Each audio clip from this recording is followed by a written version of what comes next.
Right, welcome to Cast. I'm your host, Joe Garcia, and today we're going to be joined by the one and only Noah Magaro-George, a writer and contributor to Pounding the Rock, who is coming to us live from Sin City. You're in Las Vegas, brother. How's it going?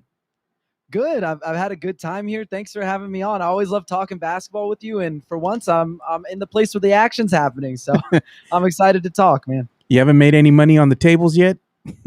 Actually, you know what, Tom Petrini, really awesome. He lent me a few bucks, and we ended up hitting big on one of those virtual horses. We won like 250 last night on one of the virtual horse races. So pretty good stuff. Pretty good stuff so far. Nice, dude. So you won on the ponies. That's good, dude. Maybe, Yep. maybe you Yep. can, you'll see the things, the numbers coming to you like that scene from The Hangover. Yeah.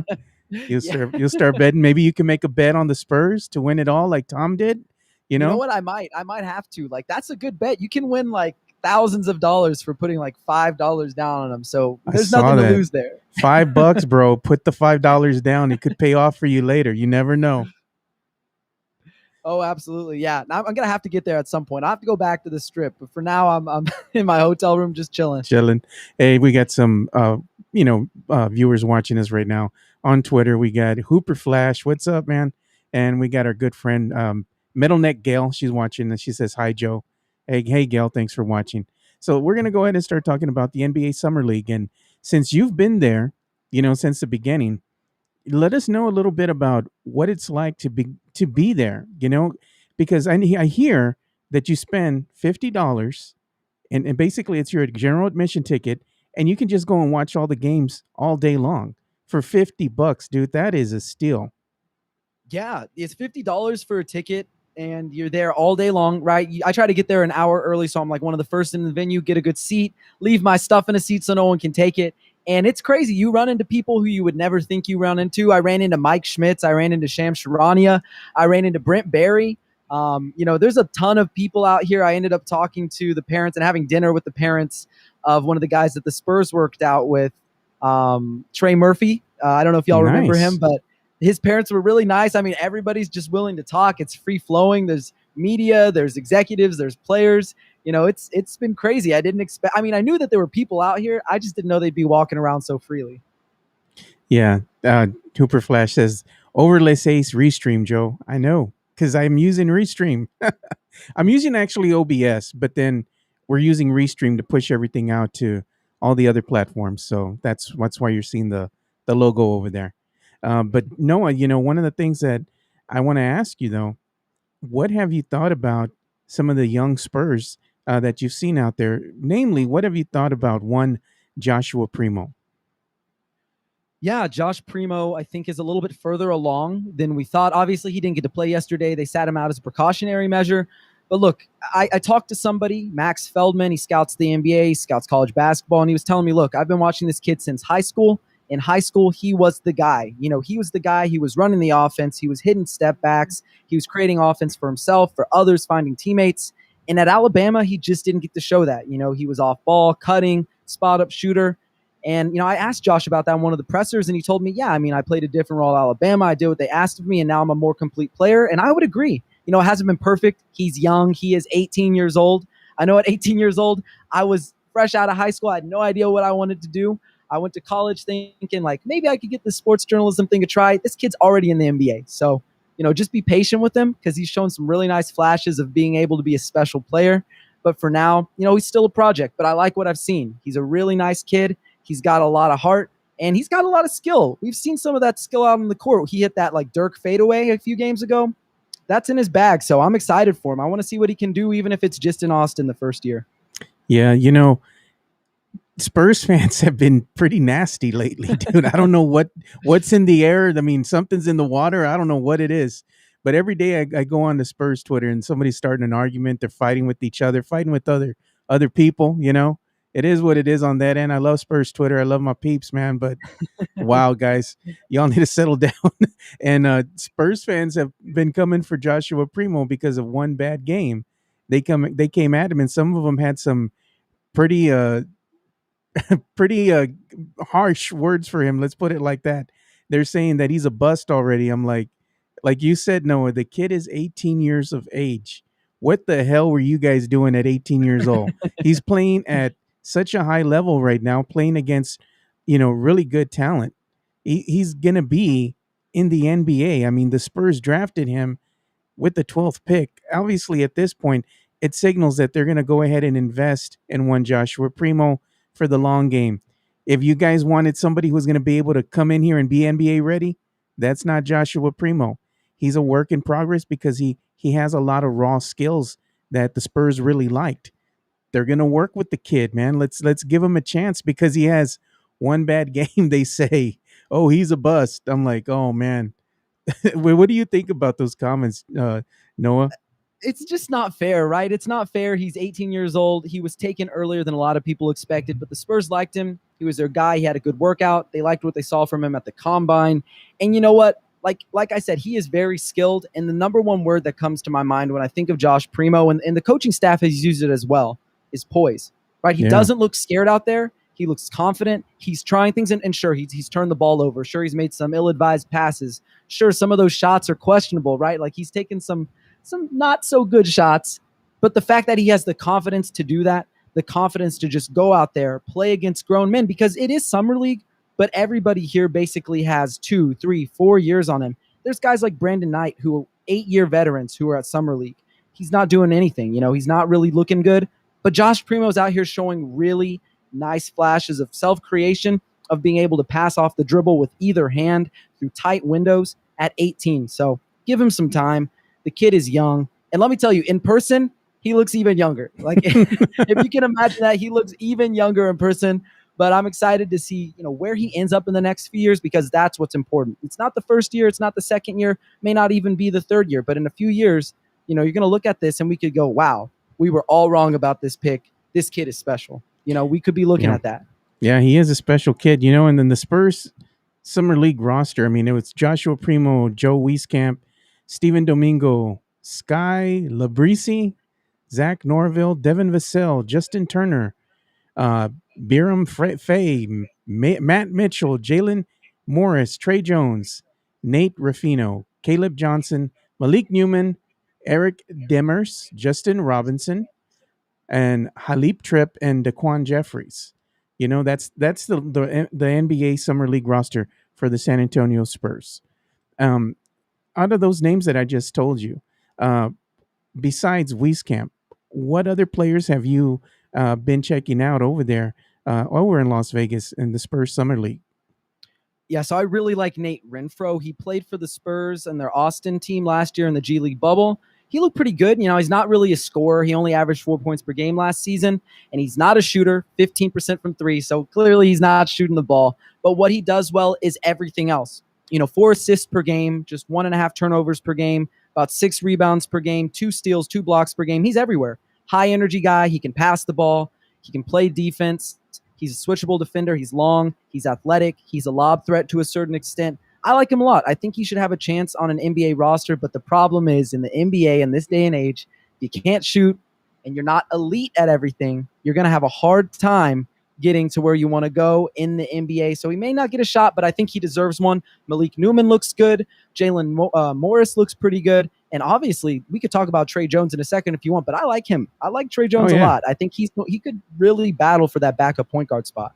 Before we get into that talk, we have a question here by one of our viewers, Metal Neck Gale. She says, what are your thoughts on Forbes coming back? This is live, so we're going to answer your questions. Yeah, so Bryn Forbes coming back, I think the Spurs are smarter than we probably give them credit for, right? They saw what happened when you give him too much to handle, right? There was a little bit too much on his plate, 26 minutes per game, taking a ton of shots, playing defense next to Patty, next to Marco Bellinelli. That's asking a lot of him. And they saw what he could do for a championship team like the Bucks. When you reduce his role, you make him a three-point specialist, he's off ball.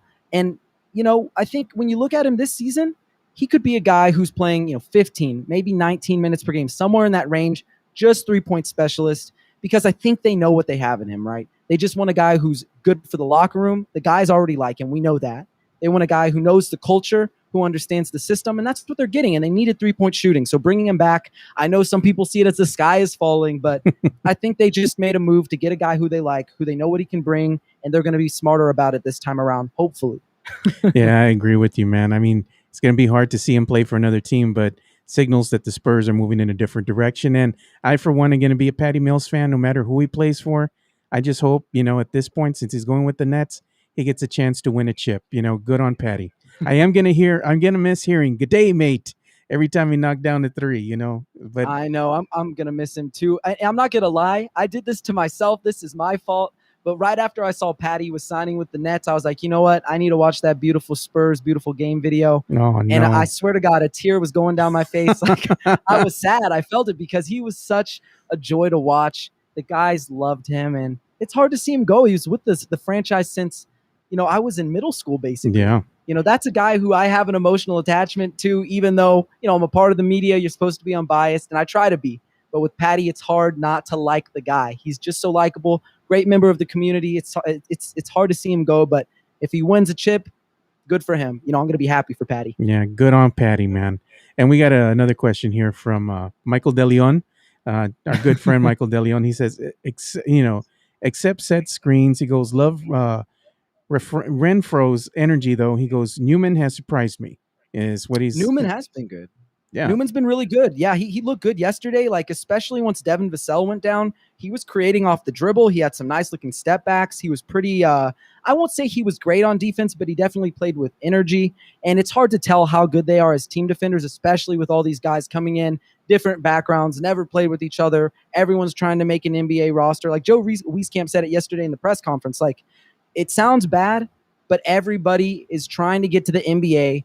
Everyone's going to be a little bit selfish in summer league. Like, even though it's a team, everybody's trying to get to the NBA. But I like Malik Newman too. He looked really solid out there yesterday, and so did Jalen Morris. It's a shame that he went down with that wrist injury when he was the leading scorer heading into the fourth quarter. Yeah, so let's go ahead and ask you another question here. We want to know, what have you thought early on about Joe Wieskamp and what you've seen out of this young player?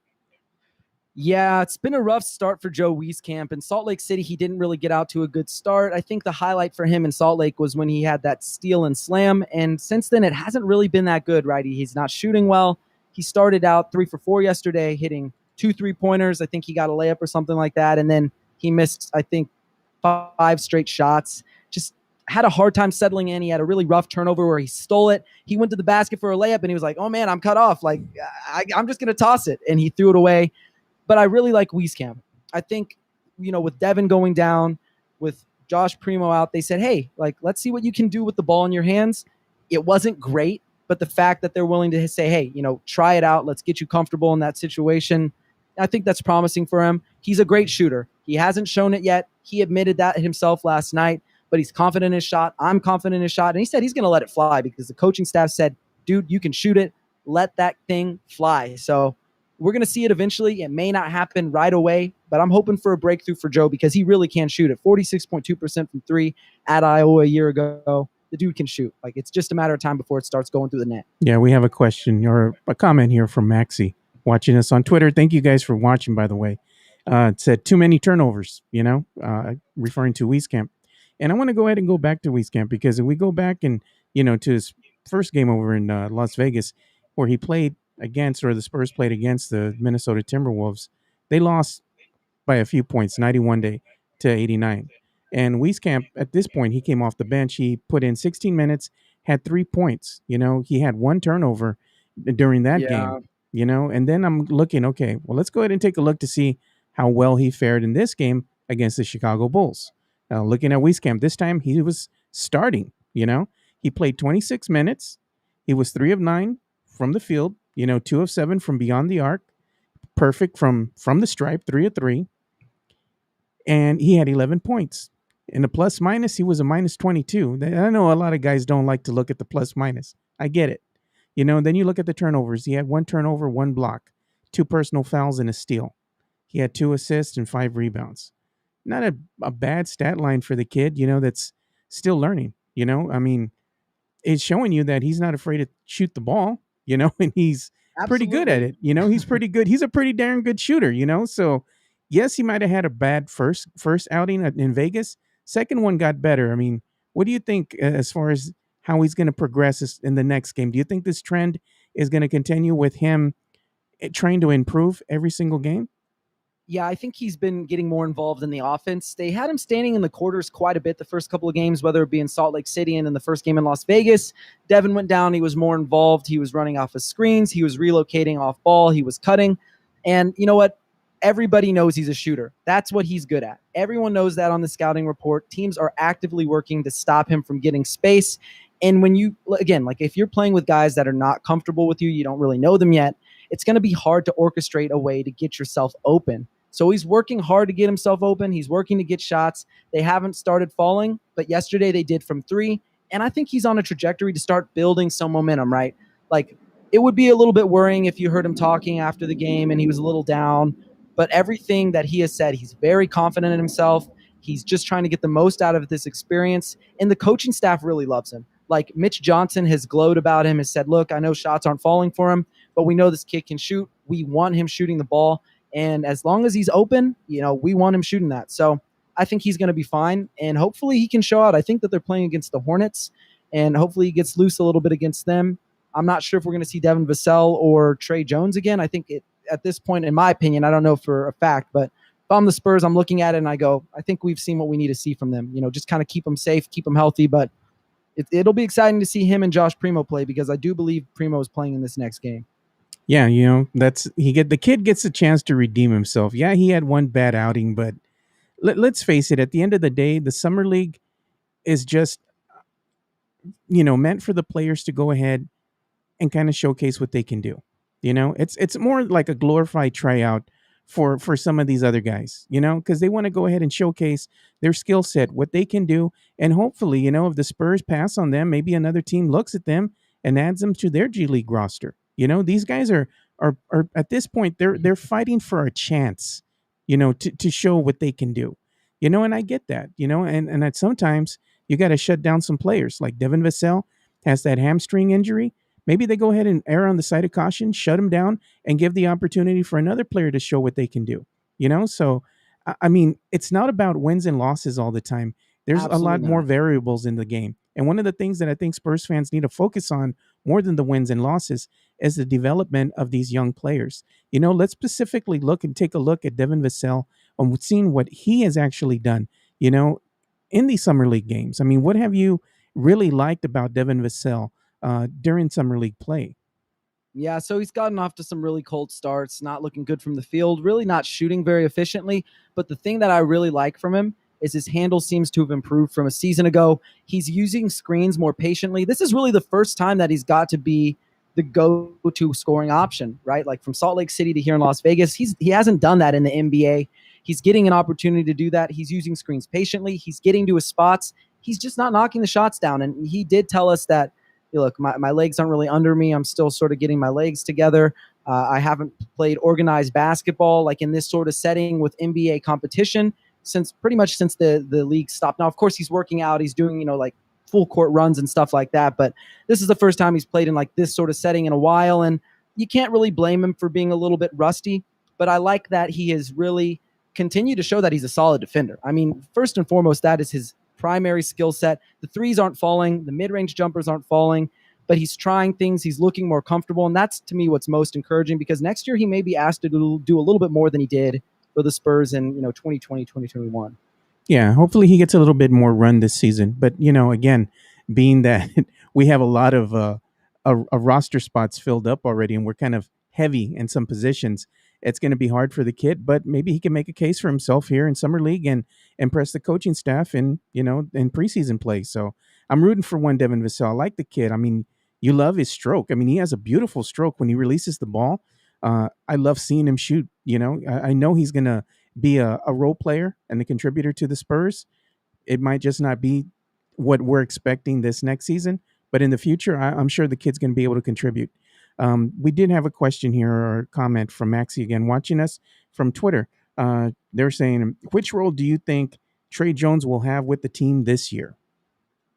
Yeah, that's interesting.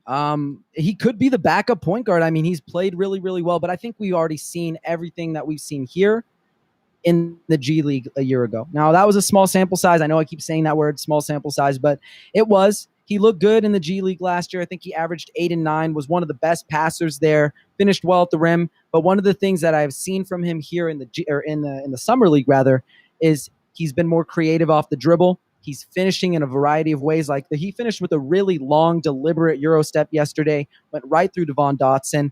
And then another thing he's done is, even though the assist numbers aren't super high, guys aren't knocking down shots when he's getting them the ball, but he is certainly getting them the ball right where it needs to be. Really like him. I think he could be the backup point guard or initiator, whatever you want to call him if you don't believe in positions. But he might have to fight Lonnie for that, because who knows what Lonnie's going to do? Who knows what Vasel's going to do? Who knows how they're going to implement Bryn Forbes? But I think preferably he's going to be the backup point guard next year, because he has the skill to do so. He has the poise to do so. And, he has played with so many good players. Like even going back to Duke, he played with RJ Barrett. He played with a guy like Zion Williamson. He played with Cam Reddish. He's played with a ton of blue blood talent. And I have no doubt in my mind that he's ready for that backup spot. It's just, does the staff believe in him like that? And we'll just have to wait and see. Yeah, one other concern too, we're going to get to some of the other comments here, but another concern Spurs fans have had is the team has not won a summer league game, and they're like, well, is this something we should kind of be, worried about? And I'm like, at this point, my response would be no. It's summer league. It doesn't really matter at this point. It's all about showcasing what you're able to do at this point, getting you in the right mindset, to build the confidence. Again, it's doesn't really matter if they win or not. The focus is looking on the development of the players. So I mean, what do you have to tell the fans that are kind of, hey, should we be nervous that they haven't won a single summer league game yet? Yeah, so my coverage here from Summer League has completely been from the angle of, what have these young players shown us? How are they developing? What do they look like in the game? Because the Summer League results don't matter. It's nice that Becky Hammon and Kyle Anderson and Jonathan Simmons won in 2016 or 2015. But you know what? At the end of the day, did that get the Spurs closer to a title? No. But you know what it did show us is that Jonathan Simmons can play ball, and it showed us that Kyle Anderson was ready for a role in the team. And they did that. They did that for the Spurs. And even though the Spurs are not winning right now, I think Tre Jones has shown he's way too good to be here. He does not need to be here ever again. Too good for the Summer League. Devon Vasel has knocked down shots, but I think you can categorize him there as well. And Josh Primo has shown a lot of promise. Wieskamp hasn't knocked down shots, but you know what? He will. Like, I fully believe he will. So it's just important seeing what the players are doing. Who cares if they're winning or losing? Because if you look up Spurs Summer League record next year at this time, I bet you can't find a single thing about it, because nobody cares about those records. It just doesn't matter. Yeah, and then the Spurs after this game, since we're off today, basically the Spurs are off today. They do have some more games coming up in Summer League. I believe the game after this one, that's against the Hornets. And I think they have one more game against the Nets, right?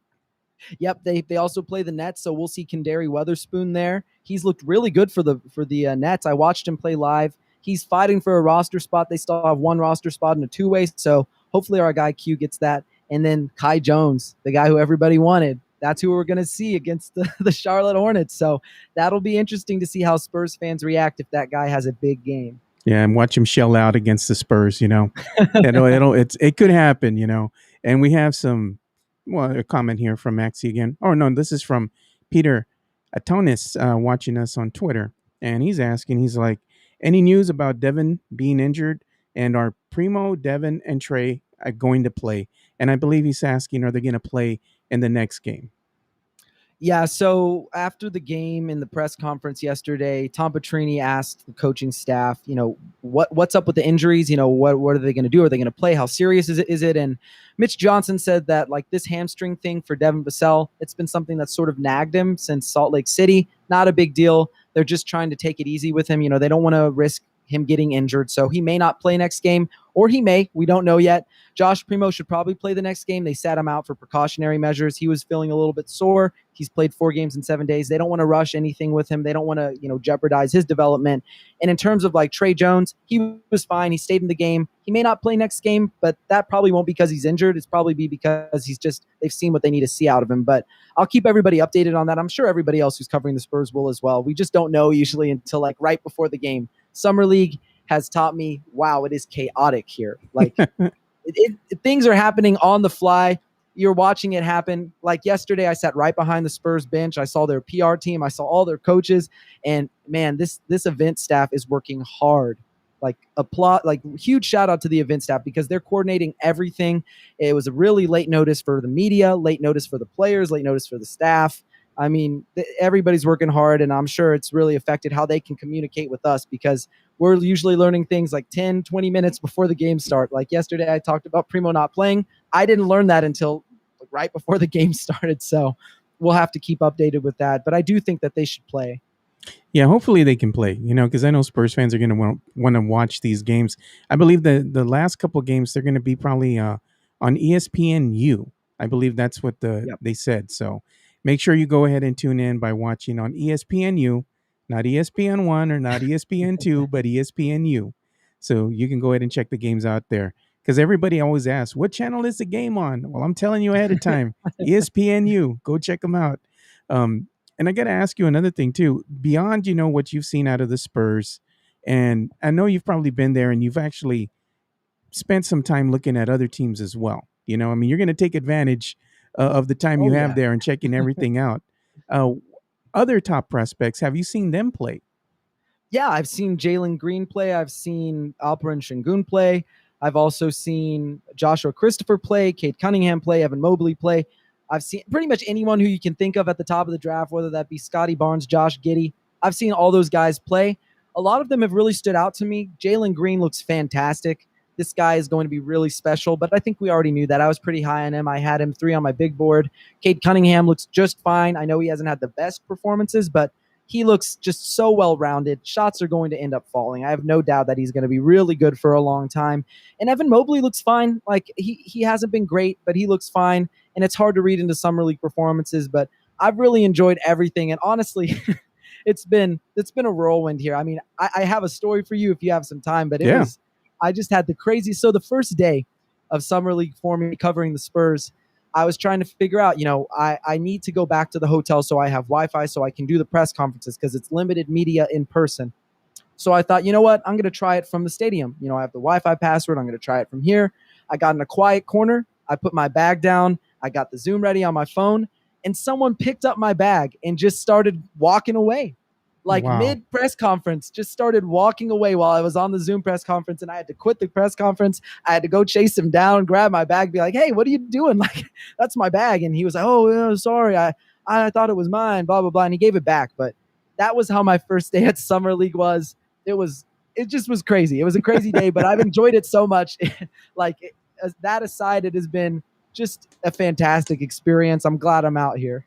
Yeah, we had another comment here from Peter watching us over on Twitter. He says, any other Spurs players show up in Summer League besides Keldon and DeJounte?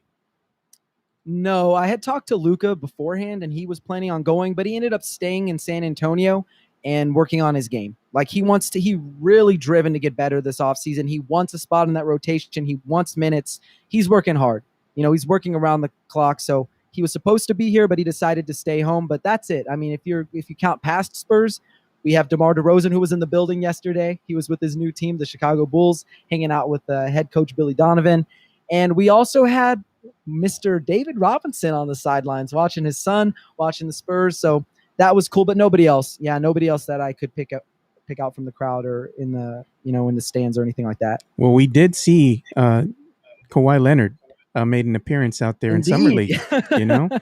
Any other players that you've seen out there that are kind of high profile that you've seen go out to this Summer League and just kind of check out the teams? Yeah, so Devante Graham from the Charlotte Hornets, or I think he got traded. He's with the Pelicans now. He was out there. I passed up Spencer Dinwiddie. He was right behind me in the line for concession stands. Brent Barry was there. I think I told you I ran into Shams Charania. Mike Schmitz passed me up the other day. I sat next to Sharif Cooper's brother. There's just a ton of people out here. I think somebody who I know on Twitter saw Giannis out here. So there's just so many players just walking around like nonchalantly. It's insane. Like you could go to the urinal and DeMar DeRozan's on your right, and then you got Mike Schmitz on your left, and maybe Woj is at the concession stand. I mean, there's so many people out here. It's insane. Oh, look, we have another question, question here. Somebody's watching us on YouTube right now. Stephen Garrett, and he says, "Will Lonnie get extended, or will someone throw mad cash at him next year? Example, Kyle Anderson. Yeah, that's a tough question. I think the Spurs are in a really tough spot right now. With DeJounte and Derek, I think they had shown enough that the organization was willing to give them that extension, sort of hand them the keys. With Lonnie, we still, the jury's out on Lonnie a little bit. Like we're not really sure where he is in his development, what he can be necessarily. We haven't seen enough to say, hey, give that guy a big extension. So I don't know if he's going to get an extension this offseason. He may have to bet on himself and just, try to ball out this year. And if he does and the Spurs end up having to pay him a lot, that's a good thing. But for right now, the jury is out. We have no idea what they're going to be doing there. Yeah, we have Peter again asking us on Twitter. By the way, thank you guys for watching. We greatly appreciate it, and keep the comments coming. Peter says, "How many games left for the summer league team? There's two more after this game that they just played against the Bulls. So that's about it. Then they have to come back and get ready for preseason play. So Yeah. that's going to be interesting. Yeah, they're going to have to come back and get ready. And I don't know if fans realize this, but these guys got drafted, like Joe Wieskamp and Josh Primo, 3 days before they showed up to Yeah. Salt Lake City. Like they showed up a day afterwards. They went into San Antonio. You saw them getting pictures in their New Jerseys, and then they were off to Salt Lake City. They've had like no time to rest. They're exhausted. They're still trying to figure out, who are these guys I'm playing with? Are they going to be my teammates? What are their tendencies? How do they play? How do I get along with them? What does the coaching staff want? I got to learn a new playbook, new terminology. So from that perspective, the fact that these guys have looked pretty good, that's a good thing. That's a really, really good thing. And, hopefully we see some good games. I think the Charlotte game could be pretty good. And I'm excited to see if Quindary Weatherspoon comes out there and is like, this is my revenge game. I got to show the Spurs they missed out because, man, he has played really well for the Brooklyn Nets. I watched him up close and personal the other day. He went right down the middle of the lane, two-handed jam. He's ready to prove something. The guy wants a contract bad. I like Quindary, dude, and I was kind of sad to see him go, but I hope he can find a new home with another team. I think the kid can ball, so hopefully somebody picks him up. Yeah, I really hope so. I think he's just one of those cases where he's so good at a lot of things, but he's just not great at anything yet. Oh, So gotcha. hopefully he can sort of add that to his game. And who knows, maybe he lands with the Nets. Maybe they like him. Maybe he's there with Patty. He can continue to be mentored under Patty, something like that. That would be a good scenario for him. Maybe get a ring there. Get that Adam Morrison ring where you're just sitting on the bench, you're not playing, but you get the ring. A ring is a ring regardless. So we'll see what happens Wow. with Quindary, but I'm rooting for him. Like, he was a good guy. He dealt with COVID last year. He dealt with being in the G League and then not getting to play and then fouling out in 10 minutes in one game. I mean, it's been a tough stretch for him, but he has the talent to make it in the league. It's just, where is he going to get that next opportunity? Well, you had to name drop Adam Morrison, dude. Talk about bust. Talk about the biggest NBA draft bust, That's, yeah, And rough scene for Mr. Adam Morrison. It's tough. yeah, he had the best stash, though. He had a good mustache going in. We got a comment here from Josh Paredes, our good friend, watching us on YouTube. He says, Noah, when is the fashion show battle between you and Tom taking place, and will it be live streamed? Look, I love Tom. Tom's been great out here to me. We've been hanging out. We've gone to the strip a couple times. We've been hanging out at the games. He's taken me under his wing a little bit. But let me tell you this. I know Tom's got some swag, right? He's got some drip. But I'm going to go out on a limb and say if we're top two, I'm not number two, right? I'm number one. Like I'm not number two. So if we end up doing a battle, it'll be at the summer league game. Maybe we'll get on the League Fits page and we'll see us on there. Who knows? We got to see the shoe game, man. We haven't seen what y'all are sporting as far as the kicks, dude. You need to go ahead and show us what you're doing every day as far as what your kicks look like. They're not some old man shoes, are they? No, so the first day out here, I was like, you know what? I don't know how much walking I'm gonna be doing. I brought some like I call my McDonald's shoes. They're just pure black, like running shoes. They got the Under Armour logo, but they're thick. They got the thick soles. They're the kind of shoes you wear if you're working in the kitchen. They Oh don't man. look good, but they made walking a little bit easier. But the next few days, I broke some stuff out. I broke out my white Converse. I broke out my white LeBrons. I will say this: if we had a battle with Tom, who has the better shoes?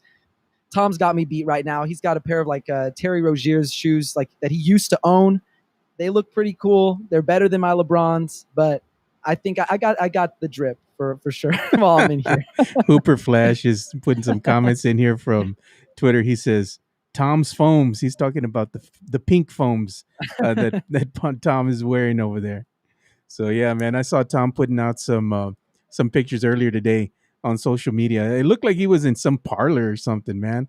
He's trying to be the godfather at the table, you know? That was from dinner yesterday. Actually, we went to a pub yesterday, like this Irish pub in New York, New York, and they sat us down, and there was 3 seats on one side of the table, just normal seats, and then there was a giant throne. And Tom, like, he made a beeline for that throne, man. He wanted a picture there.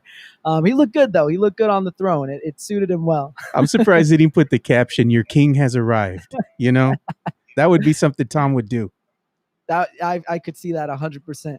But it's been really cool out here. I've enjoyed it. And I would love to shout out Spurs fans because they made this possible, right? Like some of the money came out of my pocket, but the fact that nearly $2,000 was crowdfunded for me to get here, like that's the sort of love that you get from family. But I got it from strangers, I got it from friends. Of course, I got some from family, but I just can't thank Spurs fans enough. Like that is a humbling experience for me knowing that, people care. It also makes me confident knowing people like my content. But at the end of the day, this is an experience I'm never going to forget. And it's something that every single person who contributed to it, whether it was money, whether it was, hitting me in the DMs or in comments and saying, I like your stuff, keep writing, keep making videos, all of that. Like that is going to stick with me forever. Like this is an experience that I don't think I'll ever really be able to believe that it happened. Like I'm still stunned that I'm out here right now. Oh, that's good, man. I'm happy for you, man, that you got an opportunity to go out there and check out the summer league and see what it's all about. That's what Spurs family does. They come together, they help one another, and you've come to see that firsthand. So even better. I hope to be there next season though. I know I want to go out there and I want to check this out for myself, and just roam around, and check out all the sites and take in the Spurs Summer League, and go and look at the different teams and look at the different, players and look at some of the top prospects ball out there and see what they're capable of doing. So I'm really excited about going next season. We got another comment here from Peter watching us on Twitter. He says, "Any news about the DeMar sign and trade? Why not official yet?" I think there's still some things that they got to work out. Yes, they agreed to the sign and trade and whatnot, but there's probably a lot of other things that go on the back end before it can finally be made official. You get the signing of the contracts and all this other stuff. They got to, of course, they're clearing waivers and they got to go through probably some type of examinations, make sure that they're game day ready. There's nothing wrong with them, so there's a lot of things that go on behind the scenes before it finally becomes official. I don't think it's anything to be scared of. I don't think they're going to rescind the offer. No. It's just paperwork stuff, things that No, aren't sexy. yeah, and like I said, DeMar DeRozan was already with his new Bulls head coach yesterday, sitting on the sideline watching the Bulls. He was in black and red. He had the Bulls colors on. I don't think we need to worry about him coming back to San Antonio. And that, don't get me wrong, I'm glad what he did. He was phenomenal in San Antonio, a great member of the community, great mentor for the young guys. But it was time for them to move on. And one of the interesting things that you got to look at this roster is NBA teams are only allowed 15 guys on NBA contracts. The Spurs have about 17, 18 right now. So the reason that deal has not gone through is probably because A, they're rerouting someone like Thaddeus Young or Al-Farouq Aminu, and they've got a guy like Chandler Hutchinson who I don't expect to be on the roster. Don't be surprised if he's cut. So they've got some moves to do to get down to that 15, and they've still got those two-way contracts to dole out. I'm thinking it's going to go to Joe Wieskamp and Keita Bates-Diop, but we'll have to see. I mean, nothing's set in stone yet. Yeah, Josh Perez just informed us. He says, he's watching us from YouTube. He goes, Peter, he says, Chris Haynes just announced the sign and trade official about 8 minutes ago. And Josh put, because we make fun of Josh, because we tell him he's going to drop a Paredes bomb. And Rudy said it's going to be a Paredes pipe bomb. So he put hashtag Paredes pipe bomb. And Hooper Flash said the same thing. DeMar just signed. It's Twitter official now. And let's see, Terrence put a comment here watching us from Twitter. He put, DeRozan just tweeted that he signed. He has signed. So, yeah, it's official as of 8 minutes ago. We're behind because we're not looking at our phones, Yeah, I appreciate Josh for shouting that out. And also shout out to Josh. Happy belated birthday. I know I told him happy birthday the other day, but happy belated birthday. He's doing great stuff, making great content for Air Alamo, for his site, San Antonio Spurned. So check out his stuff too, man. Josh is great. Yeah, and I like his videos that he does, his trick shot videos. Oh, absolutely. We got to get him in the dunk contest somehow. Like, I need to see that man in a dunk contest on a mini hoop. Yep, there we go. Hey, you know what? We should have you guys go at it on the mini hoop, see who can have the better trick shots. I'd like to be down for something like that, to do the live stream straight from Josh's backyard. At some point, we're going to have to get all of Spurs Twitter together, and we're going to have to actually play some basketball. There's people who've been talking a big game, myself included. I'm ready to get crossed up on the court. I'm ready to get embarrassed, but I'm ready to see more people because, this pandemic has been hard for everybody. Yeah. This is the first time, people have really been at games at this sort of capacity in a long time. So I'm excited for this to go away, for us to get rid of COVID so we can start hanging out as a community in person as well. Because this is a phenomenal online community, but I think it'd be even better in person. I don't know, man. I think Mac can probably ball a little bit. I think Ty, I don't know if his back will hold up, dude. Yeah, I crossed him up so bad last time that his back just gave out, man. I had to take him to school. Ty's a young guy, but I had to take him to school. But no, Ty was good. That was pretty solid. Yeah, I'm gonna talk with him later on tonight, just to let you all in a little tidbit here. I'm going to be talking with Ty later on. We're going to probably go live or record the episode, depending on his preference, of course. And we're going to talk a little bit about the interview that he did with one Drew Eubanks. Well, all of you guys did, because y'all are doing great things over there at the line, So we're going to talk a little bit about the interview and also talk, Spurs basketball.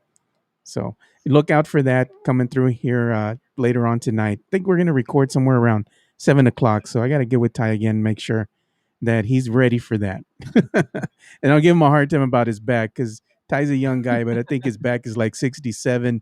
His knee might be 80, who knows? It's tough. It's tough out there for Ty, but hey, he's a trooper, man. We played 5-on-5 full court the other day. He got crossed up, but he recovered. He got a block. He hit me with the game-winning assist from 3. The dude's out there making plays. Like, you want Ty on your team. He's a hustler, man. There you go.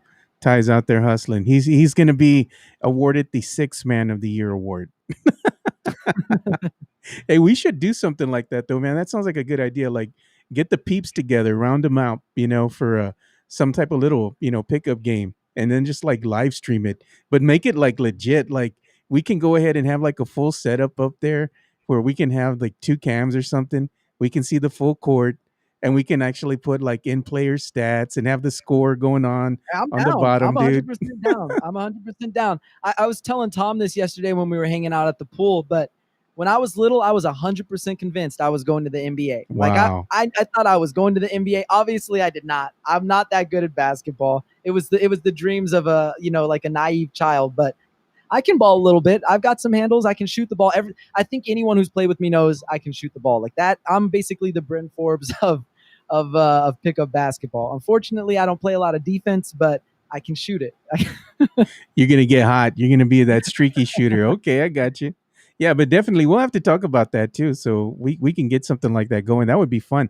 Of course, I'd be behind the scenes running the whole show, but it would be fun to see what the Spurs Twitter peeps can do, Maybe have like some type of little award or something, For sure. Yeah. We could do it for charity, Not a bad idea at all. Not a bad idea at all. We can call up Tom Petrini to come out there, see what he's got in him. Yeah, we got. I think we got enough people to run 5s, maybe. Yeah, you gonna cross up Tom? You know what? I don't know. I don't want to talk that big of a game, but if I have the opportunity, I'll definitely try it. You got to have some healthy trash talking going on, before you ball up. I want to see what Mac can do, dude. I haven't seen Mac play, so I'm actually kind of curious to see what he can do, and I haven't seen Ty either. So, yeah, I have no clue. I don't know if Mac can ball. I know Ty can play a little bit. I don't know about anybody else, but I can speak for myself. I'm a shooter. I can handle a little bit. I can pass a little bit. Just don't ask me to play defense. I'm not getting back. I don't have time for that. All right, man. So we're going to go ahead and bring this to a close here. But what do you have coming up for Pounding the Rock? Yeah, so my last game here in Las Vegas is tomorrow. I'm going to do another recap. Now, I don't focus on the score or what happened in each individual quarter. I just focus on, what are the players doing who are important. That's Joe Wieskamp. That's, Josh Primo, Devon Vasel, Trey Jones. And then I try to do quick little hitters on guys like Nate Renfro, Malik Newman, Jalen Morris, So just keep an eye out for that. I'm trying to get another podcast recorded out today. We'll see if that ends up happening. But, just keep an eye out for that content because it's been great to be out here, see these guys in person, talk to the players, talk to the staff. So really great stuff. But thank you so much, Joe, for having me on. It's always a blast, man. Yeah, always a pleasure having you on here, dude. And we got some comments in closing here from Hooper Flash. He goes, "If we can set it up down the road, I'll be there." And he also goes on to say, "Best Hooper on Spurs Twitter." Those are some big words, Hooper Flash. He is with me. If he's talking about me, no doubt, no doubt. I hope he's talking about you. Maybe he's talking about himself. He can ball out. I want to see that. We'll definitely have to do something, man. That sounds like a lot of fun to watch. You know, and we got to have somebody dressed up in a mascot uniform. Yeah, we got to get. Who knows? Maybe we can get Rudy Campos out there, or we could get. Oh I don't know. Who man, knows? Who knows what Rudy we get out there? Rudy would rock that. He would rock the mascot uniform, dude. No doubt, no doubt. That would be hilarious, man. It'd be fun. And then we could have some grub for you guys afterwards or something. Somebody throw something on the pit.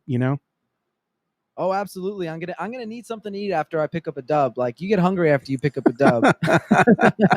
You're gonna be, this trophy's it's so heavy for me, man.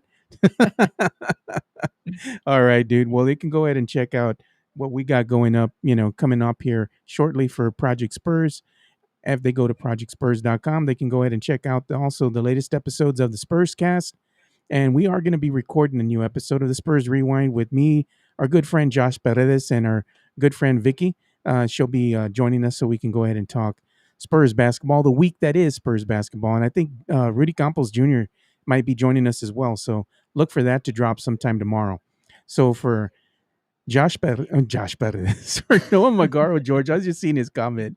For Noah Magaro-George of Joe Garcia, thank you guys for watching another episode of the Two Shots podcast. And like we always say, spread the love, stop the hate, and be kind. We're out. Peace.